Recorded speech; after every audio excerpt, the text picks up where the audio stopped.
¿Y si el mayor golpe al crimen organizado no empezó con un operativo, sino con una cámara olvidada en la carretera? Lo que parecía un incidente menor captado por una dashcam terminó abriendo la puerta a una red logística que conectaba continentes, drones armados, misiles antitanque y más de 300 millones de pesos escondidos a plena vista. En silencio, sin un solo disparo. Este no es un caso más. Es el descubrimiento de una estructura criminal que piensa, respira y se adapta como una inteligencia artificial viviente. Una operación quirúrgica que desmanteló un centro de mando móvil disfrazado de camión. Una laptop que, minutos antes de ser incautada, intentó enviar una advertencia global. Y un solo hombre, el Mango, cuya captura destapó el mapa más oscuro y sofisticado del crimen transnacional. Prepárate para ver cómo un error de cálculo, una sola señal, puso en jaque a una organización que parecía invisible. Y lo peor es que aún no ha terminado. La cámara que lo cambió todo. ¿Y si el principio del fin de una red criminal no ocurriera en una operación planeada, sino en la lente silenciosa de una cámara olvidada? Así comenzó todo, con la grabación accidental de una dashcam instalada en un camión que recorría la carretera 54 en Zacatecas. Lo que parecía un viaje rutinario se transformó en una escena digna de una película. Explosiones a lo lejos, columnas de humo ascendente, vehículos detenidos, un caos que no encajaba con ningún reporte oficial. El conductor apenas pestañeó, pero su cámara ya lo había captado todo. En cuestión de minutos, el video se viralizó. Las redes sociales, siempre más rápidas que los comunicados gubernamentales, hicieron su trabajo. Las imágenes comenzaron a circular sin contexto, sin voz oficial que calmara la especulación. Lo que en otros días sería un incidente más, esta vez encendió alarmas. El ruido visual era demasiado. Algo grave había pasado. Lo que nadie imaginaba era que esa grabación anónima estaba registrando el primer instante visible de una operación encubierta que llevaba días gestándose. Un disparo no se oyó, pero el eco de ese video hizo temblar a los centros de poder. Había comenzado la caída. El rostro que nadie esperaba ver, las plataformas digitales, no tardaron en estallar. A diferencia de otras filtraciones, esta vez el rumor era sólido, directo, sin espacio para la duda. El Mango, uno de los operadores más temidos y estratégicos del cártel Jalisco Nueva Generación, había sido capturado con vida.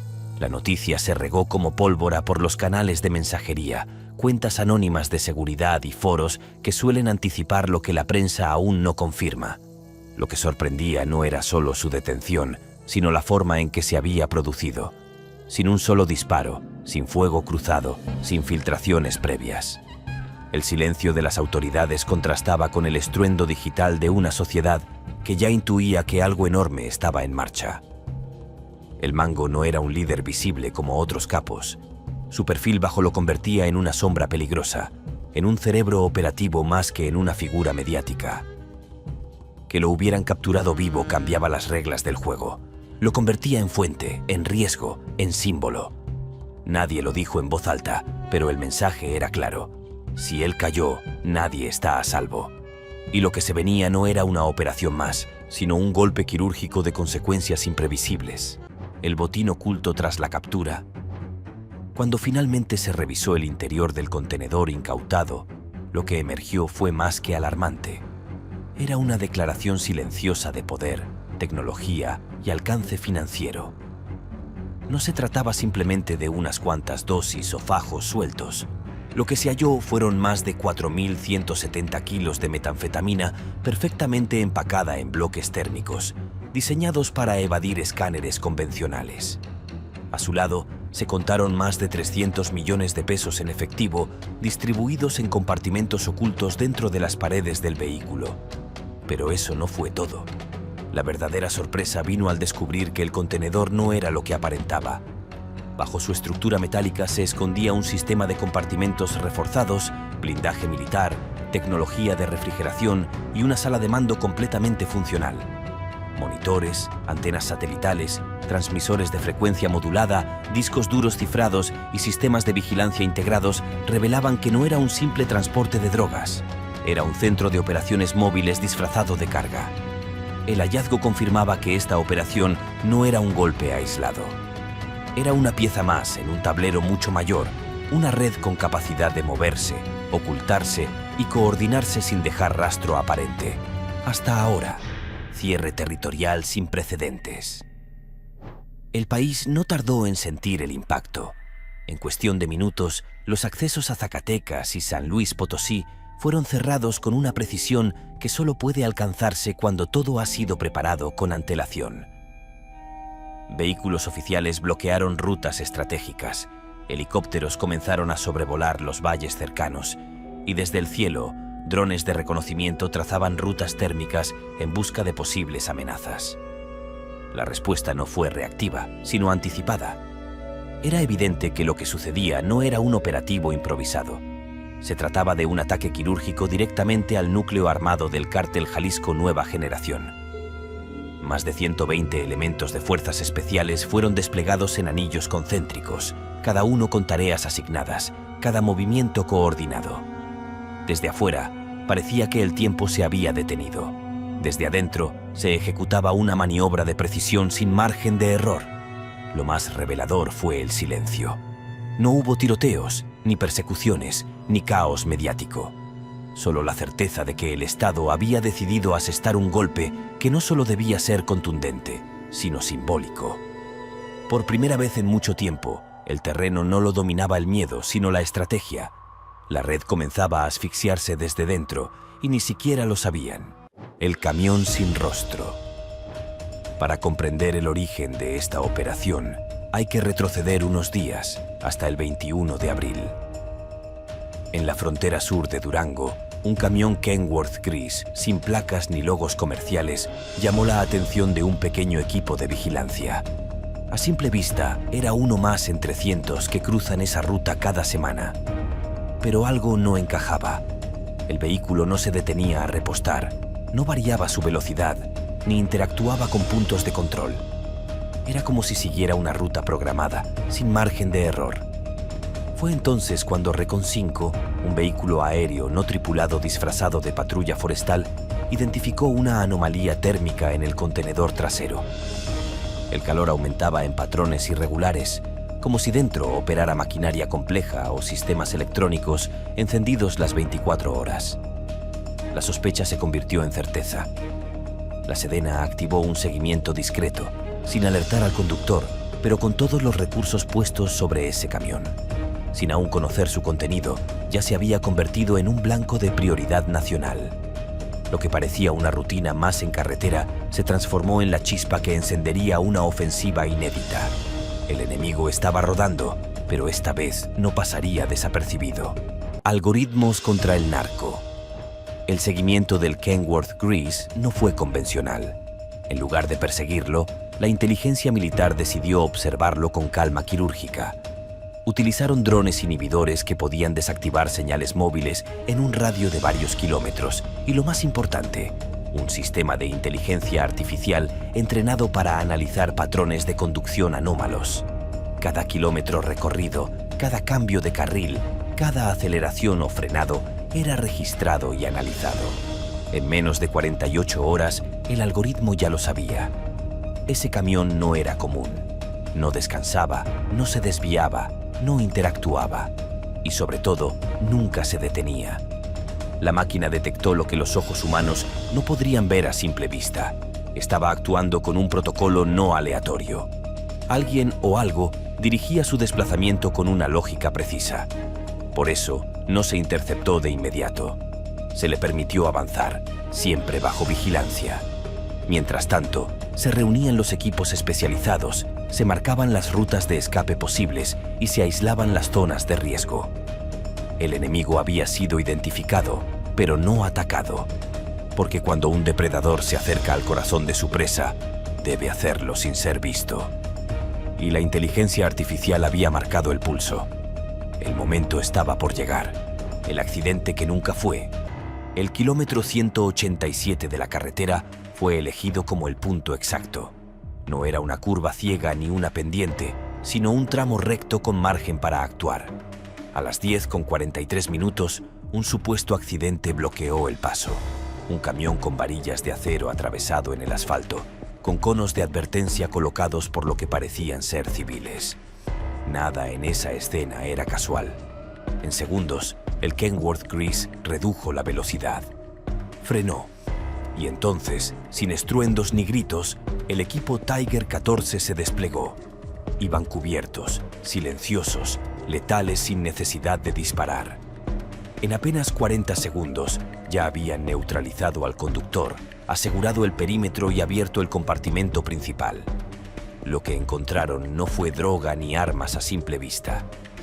En su lugar, monitores encendidos, una mesa de control con pantallas táctiles, antenas internas, ventiladores especiales y una silla giratoria ocupada por un hombre sereno. Era el Mango. No opuso resistencia, no intentó huir. Solo los miró, sabiendo que el tiempo de su captura había llegado. Pero los soldados sabían que no solo habían detenido a un hombre, habían irrumpido en el corazón de una máquina pensante, y no necesitó un solo disparo. El operador en silencio. Dentro del contenedor, el silencio era tan denso como el blindaje que lo rodeaba. El Mango, apodado así por su carácter hermético y su capacidad para escurrirse del radar, permanecía sentado, inmóvil, rodeado por un entorno que parecía más una sala de mando que un compartimiento de carga. A su alrededor, luces parpadeaban en paneles digitales, cables corrían como raíces conectando cada rincón, y una laptop aún encendida emitía pulsos de datos cifrados. No había señales de violencia, no había necesidad. Su captura fue quirúrgica, limpia, pero su impacto sería ruidoso. Los elementos de la Sedena comprendieron al instante que no se trataba de un simple transportista de drogas. Lo que tenían ante ellos era un operador estratégico, un nodo de enlace viviente que dirigía, coordinaba y ejecutaba acciones desde una base móvil camuflada. El camión en realidad era un centro de operaciones. Lo que parecía una detención era en realidad una irrupción dentro del cerebro logístico del cártel. Y el Mango, con su mirada neutra, lo sabía. Había sido desenmascarado sin necesidad de palabras. El silencio no era debilidad, era la conciencia de que su captura era solo el inicio de algo mucho más profundo, una fortaleza sobre ruedas.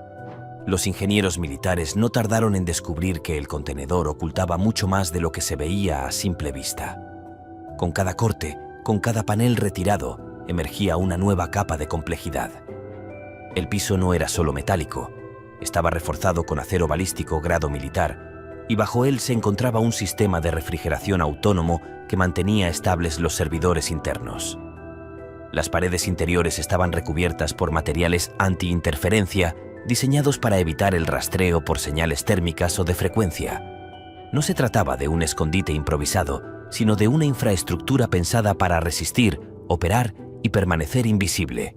Antenas plegables, discos duros encriptados con protocolos similares a los de las agencias de inteligencia, conexiones satelitales activas y un sistema de energía interna independiente completaban el cuadro. Era, sin duda, una fortaleza rodante.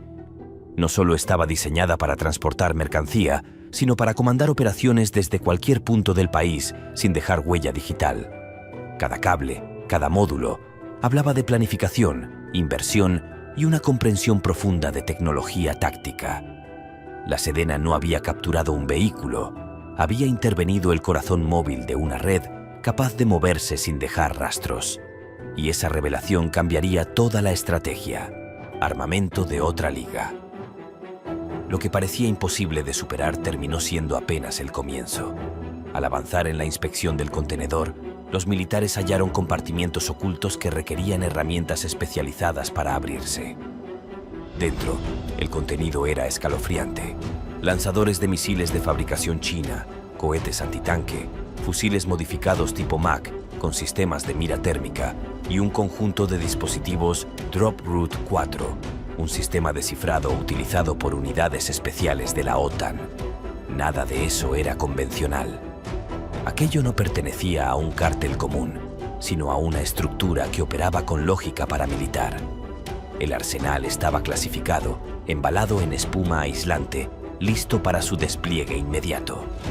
No se trataba solo de poder ofensivo, sino de tecnología pensada para sostener enfrentamientos prolongados y coordinar ataques con precisión milimétrica. Algunos lanzadores portaban sellos seriales borrados con láser, un detalle que solo se ve en equipamiento militar del más alto nivel. La sorpresa no era únicamente la cantidad, sino la procedencia. ¿Cómo había llegado ese armamento al corazón del país? ¿Quién lo facilitaba? Las preguntas comenzaban a multiplicarse, pero la Sedena ya comprendía una verdad irrefutable. Estaban ante una nueva forma de guerra, donde los cárteles no solo compraban armas, sino estrategias. La red revelada en tiempo real. Mientras los técnicos de la Sedena aseguraban el área, algo insólito ocurrió. La laptop hallada junto a El Mango seguía activa y, sin que nadie lo notara de inmediato, envió una última transmisión. En ella iban incluidas coordenadas exactas, imágenes satelitales en alta resolución y rutas detalladas de 17 estaciones de relevo armadas distribuidas entre Michoacán y San Luis Potosí. Cada una de esas ubicaciones funcionaba como punto intermedio para almacenar armas, reabastecer recursos o realizar transbordos sin levantar sospechas. Pero más allá de su utilidad logística, la sincronización de los datos indicaba que todas estaban conectadas a un mismo sistema de comando. Y aquí, antes de continuar, déjame decirte algo importante. Si esto te está impactando, hay otro informe igual de perturbador que debes ver. En él se muestra cómo estructuras similares operan en zonas que nadie sospecha. Al finalizar este video, te lo recomiendo sin reservas. No se trataba de simples bodegas ocultas, eran nodos interconectados, capaces de reaccionar ante cualquier amenaza. El envío de información en el momento exacto de la captura no fue casual. Era una alerta, una advertencia cifrada que buscaba activar mecanismos de defensa o destrucción de pruebas. Pero fue interceptada a tiempo. Los expertos comprendieron entonces que el contenedor era solo una pieza de un entramado mucho mayor. La red estaba viva, operativa, y si no se actuaba con rapidez, todo lo descubierto podía desaparecer sin dejar rastro. El tiempo corría, y ahora lo sabían. Las piezas del ajedrez global. Al analizar el disco duro encriptado, un mapa tridimensional emergió en la pantalla de uno de los técnicos. Lo que mostraba iba más allá de lo imaginable. 5 nodos internacionales operaban como piezas clave en una red transnacional de logística, inteligencia y financiamiento. Texas aparecía como centro de ensamblaje y coordinación de armamento especializado. Panamá figuraba como ruta financiera y zona de lavado mediante empresas fachada. Serbia, inesperadamente, estaba marcada como sede de formación técnica, un centro para capacitar operadores en manejo de drones y armas automatizadas. Los otros 2 puntos completaban el rompecabezas. Michoacán como zona de mando táctico y la región del Bajío como eje de distribución.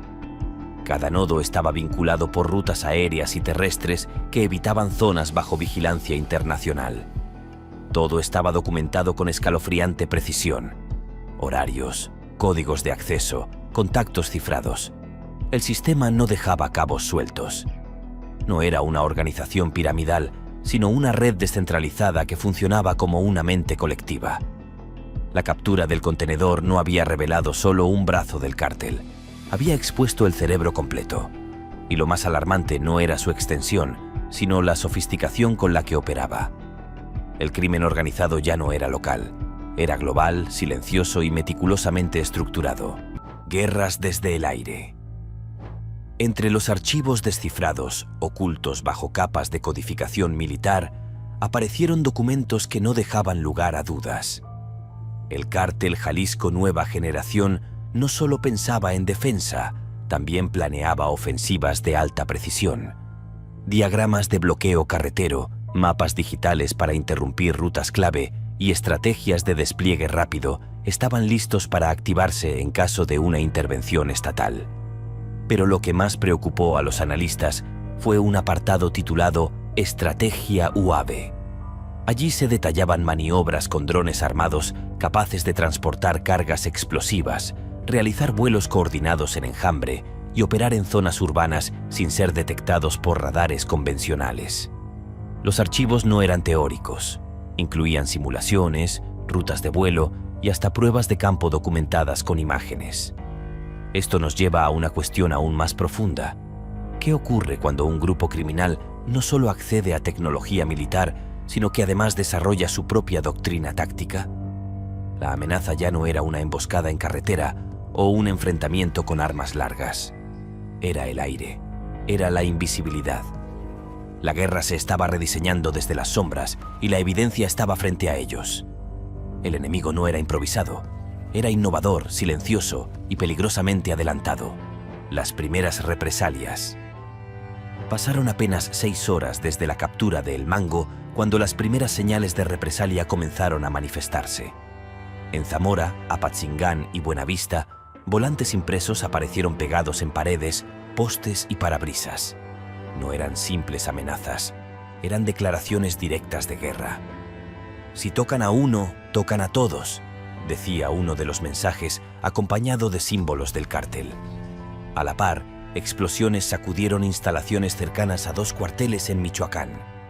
Drones adaptados como bombas improvisadas habían sido lanzados en horarios sincronizados, sin previo aviso, sin firma. No hubo víctimas, pero el mensaje fue claro. La estructura criminal tenía la capacidad de responder rápido, de manera remota y sin exposición directa.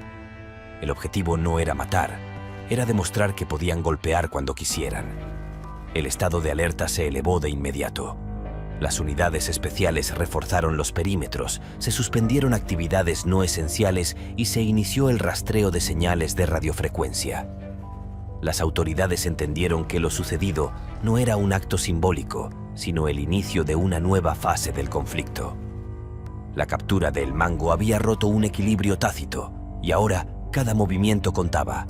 El tablero estaba en juego y nadie podía darse el lujo de pestañear. El miedo paraliza la ruta. Las horas siguientes a los ataques no solo trajeron tensión, trajeron inmovilidad. En ciudades clave del occidente mexicano, las autoridades ordenaron el cierre inmediato de escuelas, universidades y centros comunitarios.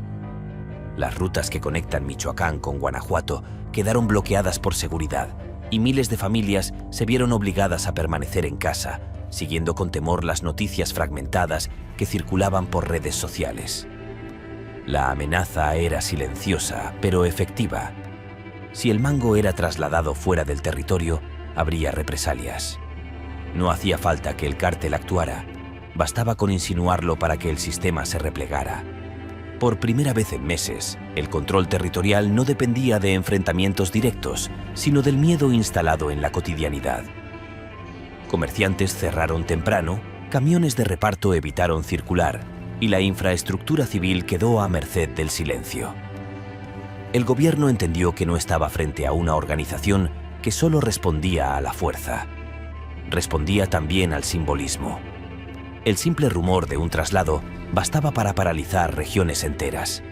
Y eso significaba algo aún más inquietante. El cártel no solo controlaba rutas o armas, controlaba el pulso emocional de la zona. Esa era su verdadera arma. Y ese poder debía quebrarse antes de que se volviera irreversible. Harfuch toma el mando. Mientras las amenazas se esparcían como pólvora, una figura conocida en el ámbito de la seguridad comenzó a moverse en silencio. Omar García Harfuch, sin emitir declaraciones ni alertar a medios, abordó un helicóptero táctico desde Morelia con destino a Zamora. No se trataba de una visita de supervisión. Era una entrada directa a la zona de mayor tensión para asumir el control operativo. En menos de una hora, instaló una base provisional en las afueras de la ciudad, donde diseñó una estrategia doble: aislar los nodos logísticos del cártel y ejecutar ataques de precisión sin exponer a la población civil. La operación fue bautizada como Corte Total. No se anunció públicamente, pero sus efectos comenzaron a sentirse casi de inmediato. Harfuch sabía que el tiempo era clave. Si esperaba, los demás puntos del sistema podrían desaparecer como humo. Si actuaba demasiado rápido, podía detonar una confrontación descontrolada. Eligió el equilibrio, actuar con fuerza pero sin ruido. A partir de ese momento, los movimientos del Estado se volvieron invisibles, quirúrgicos. Era el inicio de una contraofensiva sin espectáculo, sin cámaras, pero con una sola intención: cortar el flujo, aislar a los nodos y dejar a la red sin aliento. El poder del silencio. La operación Corte Total no necesitó disparos ni detenciones televisadas. En lugar de desplegar columnas de patrullas o helicópteros ruidosos, el Estado activó una red de drones de vigilancia y sabotaje que comenzó a desmantelar, uno a uno, los puntos neurálgicos del cártel. Granjas utilizadas como almacenes de insumos fueron intervenidas sin que sus operadores notaran el ingreso. Mercados que ocultaban rutas financieras fueron congelados mediante operativos bancarios silenciosos. Vehículos de carga monitoreados durante semanas fueron inmovilizados sin un solo enfrentamiento.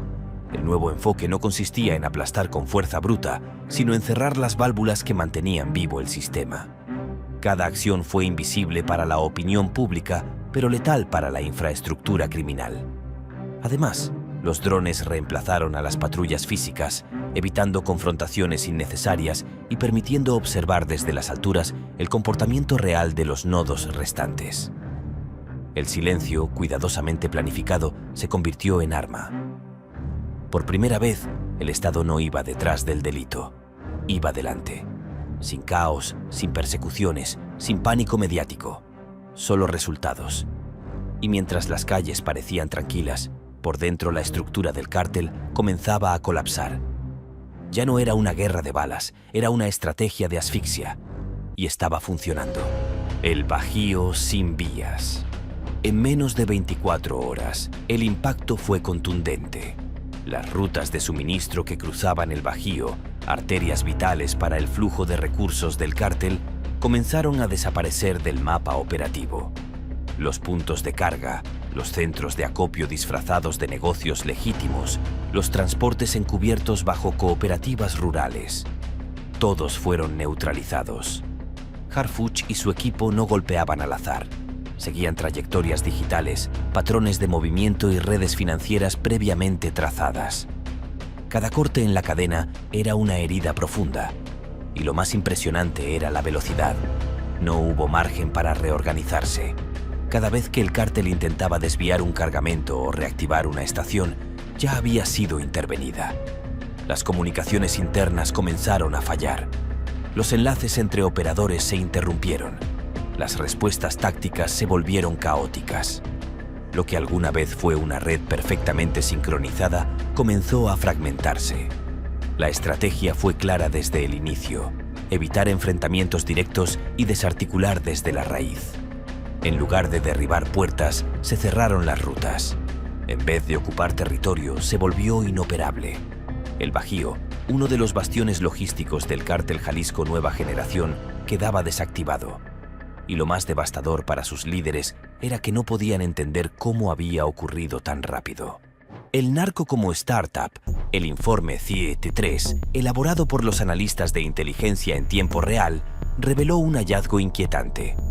La célula comandada por el Mango no dependía de órdenes jerárquicas ni de una cadena vertical de mando. Funcionaba como una estructura autónoma, con capacidad de operar, reabastecerse y tomar decisiones estratégicas sin consultar a un centro de poder. Su comportamiento era el de una startup militar. Cada nodo tenía su propia fuente de recursos, su red de contactos y su tecnología para evadir rastreos. Esta descentralización era lo que había permitido al cártel adaptarse tan rápidamente a los cambios de entorno. Pero ahora, esa misma autonomía se convertía en debilidad. Al neutralizar uno de sus núcleos más complejos, el resto de las células quedaban descoordinadas, como piezas sueltas sin brújula. Además, los registros encontrados indicaban que muchas de las decisiones del Mango se basaban en algoritmos de probabilidad y análisis predictivo, no en órdenes humanas. El cártel se estaba transformando en un ente distribuido capaz de mutar según el contexto, como una red de inteligencia artificial criminal. Pero incluso los sistemas más complejos tienen puntos ciegos, y esta vez el golpe había dado justo en la interfaz central. Lo que vino después fue el eco del colapso: rastrear al rastreador. La paradoja era tan evidente como inquietante. La misma tecnología que elevó al cártel a un nivel operativo sin precedentes fue al final su talón de Aquiles.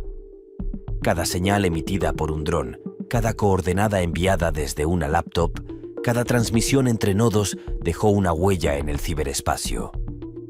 La inteligencia militar no necesitó interceptar conversaciones, solo observó el rastro digital.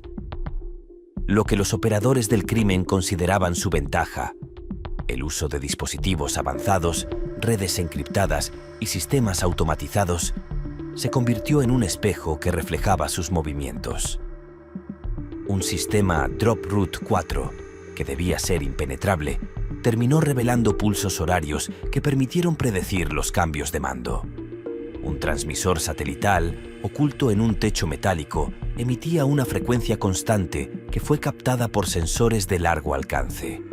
Incluso los inhibidores de señal utilizados para ocultar rutas terminaron delatando zonas de sombra. Rastrear al rastreador fue posible porque nadie pensó que el enemigo sería invisible, pero obsesivamente observador. La Sedena no necesitó invadir, solo escuchó los ecos que los propios sistemas dejaron al activarse. La tecnología, lejos de protegerlos, los expuso. Y en ese error silencioso comenzó su desplome. El mapa del nuevo crimen. Cuando los analistas ensamblaron toda la información recolectada, discos duros, transmisiones, planos y documentos cifrados, el panorama fue tan claro como devastador. Lo que al principio parecía un decomiso exitoso o la caída de un solo operador, en realidad había sido la llave para abrir el acceso a una estructura criminal transnacional. No se trataba ya de arrestar a individuos aislados o destruir cargamentos específicos. El contenedor capturado había servido como una lente de aumento que exponía una arquitectura invisible, donde cada punto cumplía una función en una red de nodos móviles, comunicaciones descentralizadas y enlaces financieros que cruzaban fronteras sin necesidad de intermediarios humanos. Era una operación diseñada para sobrevivir a la persecución, para persistir incluso si uno de sus miembros caía. La verdadera amenaza no era el Mango como persona, sino el sistema que representaba, adaptable, distribuido y silencioso. Ese mapa oculto, una vez descifrado, cambió para siempre la forma en que las fuerzas del orden entendían al crimen organizado. Ya no se podía combatir con métodos del siglo pasado. Era necesario un nuevo enfoque, uno que no buscara solamente atrapar, sino comprender, anticipar y desmantelar sin que el enemigo supiera que estaba perdiendo. La señal es humana. Al finalizar el análisis, un concepto emergió como conclusión inevitable. La verdadera clave no estaba en los dispositivos, ni siquiera en la tecnología incautada. Estaba en el comportamiento. Cada nodo, cada comando, cada operación estaba diseñado para parecer automatizado, pero detrás de todo existía un patrón profundamente humano. El Mango no era simplemente un operador, era un reflejo de una red construida a partir de rutinas, decisiones y hábitos. El informe final no hablaba de cargamentos ni de cifras, sino de algo más inquietante. La señal es humana. Eso significa que, aunque se desmonte la tecnología, aunque se derriben los vehículos o se bloqueen las cuentas, mientras se mantenga el patrón humano operativo, la red puede reconstruirse. El contenedor capturado no era un objeto logístico, era una interfaz de comportamiento, una expresión tangible de cómo actúa un sistema basado en inteligencia viviente. Por eso el golpe fue tan preciso. Al detener a El Mango, no solo se desarticuló un nodo, se interrumpió una lógica de operación. El mapa del crimen, finalmente, no se leía en coordenadas o cables. Se leía en movimientos, reacciones, decisiones. Y ahí, en ese punto invisible, el Estado decidió cortar el pulso. Donde duele más, en la mente.